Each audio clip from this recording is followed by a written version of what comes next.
उसके बाद हमारा आ जाता है नॉन टेंजिबल असेट्स। उसमें मतलब वही जो जिसको हम टच नहीं कर सकते उनको हम नॉन टेंजिबल कहते हैं। जिसको हम फिज़िकली टच नहीं कर सकते उनको बोलते हैं नॉन टेंजिबल असेट्स, जिसमें पहला आ जाता है patent, means new idea, new innovation. अगर मैंने कोई न्यू आइडिया समझा है, कोई न्यू एप्लीकेशन में लाना चाहता हूँ, वो मेरी किसी और ने चुरा ली, तो भाई ये मेरा असेट्स है, कोई मुझसे चुरा नहीं सकता। बेशक हम इसको टच नहीं कर सकते, इसलिए बोलते हैं नॉन टेंजिबल असेट, लेकिन वो कोई मुझसे चुरा नहीं सकता अगर उसकी रजिस्ट्रेशन हुई है, तो उसको बोलते हैं पेटेंट। उसके बाद कॉपीराइट, हम किसी की कॉपी नहीं कर सकते।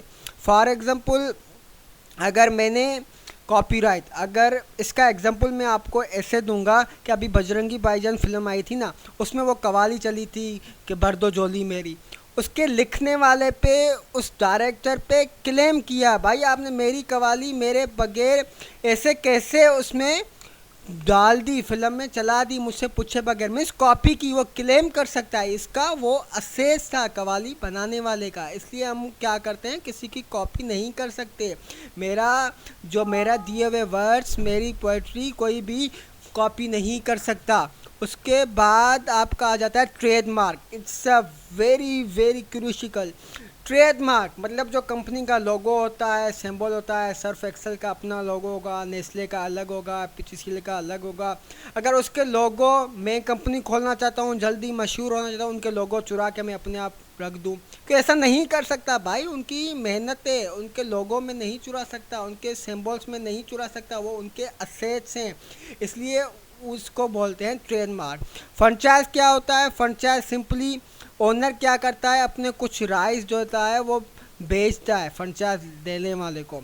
जैसे यूफोन फ्रेंचाइज हो गई, टेलीनॉर फ्रेंचाइज हो गई, वो काम तो यूफोन वालों का ही कर रहे हैं ना, उनका लोगो भी इस्तेमाल कर रहे हैं, उनके सिंबल्स भी इस्तेमाल कर रहे हैं, लेकिन वो जस्ट एग्रीमेंट उनकी होती है, वो बिज़नेस रन करने के लिए उनके लोगो, उनके सिंबल्स इस्तेमाल कर सकते हैं, उसको बोलते हैं फ्रेंचाइज। गुडविल, सिंपल जो कंपनी का इमेज होता है, वो भी एक असेट्स है, कंपनी का इमेज भी एक क्या है, असेट्स है भाई। अगर किसी कंपनी का गुडविल अच्छा है, वो कंपनी बहुत ज़्यादा ऊपर जाएगी, बहुत तरक्की करेगी। अगर किसी कंपनी का इमेज ही ख़राब है तो वो तरक्की नहीं कर सकती। वो भी हमारा गुडविल भी एक असेस है जिसको हम टच नहीं कर सकते। उसके बाद owner equity, it's a very simple. आप सिर्फ फार्मूला को देखें, ऊपर मैंने लिखा हुआ है assets minus liabilities is equal to owner equity. आपके पास असेट्स है, आप पे कोई डेट नहीं है, आप पे कोई कर्जा नहीं है, वो आपके ओन्ड है, आपके अपने हैं, वो उसको वो कहलाएगी ओनर इक्विटी, जिसमें लायबिलिटी बिल्कुल ज़ीरो हो और असेट्स हो। क्योंकि लायबिलिटीज हम क्यों लेते हैं? असेट्स लेने के लिए, असेट्स इंक्रीज करने के लिए, बिजनेस रन करने के लिए। तो मतलब दूसरों पे कर्जा है, तब तक वो हमारा ओनर इक्विटी नहीं बनती। ओनर इक्विटी वहाँ बनती है जहाँ पे लायबिलिटी बिल्कुल ज़ीरो हो, उसको बोलते हैं ओनर इक्विटी। जिसके दो टाइप है, common stock holder, preferred holder. Common stock holder it is the real owner of organisation.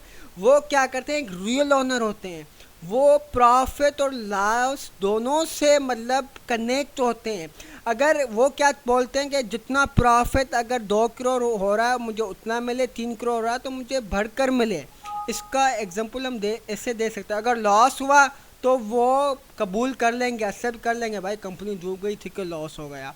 Prepare में क्या होता है, अगर कोई ओनर कोई शेयर्स परचेज करता है, वो बोलता है अगर कंपनी डूब जाए, ख़त्म हो जाए, प्रॉफिट नहीं मिले, लेकिन मुझे एनी हाउ 10% एज प्रॉफिट मिले, फिर भले लाख प्रॉफिट हो, 1 लाख प्रॉफिट हो, करोड़ हो, 2 करोड़ हो, मुझे 10% नहीं चाहिए। अगर मैंने लाख इन्वेस्ट किए, मुझे 10,000 चाहिए, फिर चाहे प्रॉफिट बहुत ज़्यादा हो या बहुत कम हो। कॉमन स्टॉक में रिस्क है, लेकिन जितना ज़्यादा प्रॉफिट होगा उतना ज़्यादा डिविडेंड मिलेगा स्टॉक होल्डर को। और प्रीफर्ड होल्डर में क्या है, शेयर होल्डर को एनी हाउ 10% चाहिए, फिर प्रॉफिट ज़्यादा हो या कम हो। आई होप आपको वीडियो पसंद आई होगी। अगर पसंद आई होगी तो शेयर भी कीजिएगा, लाइक भी कीजिएगा। कोई सवाल हो तो आप कमेंट्स में कर सकते हैं। Thank you very much. अल्लाह हाफिज़।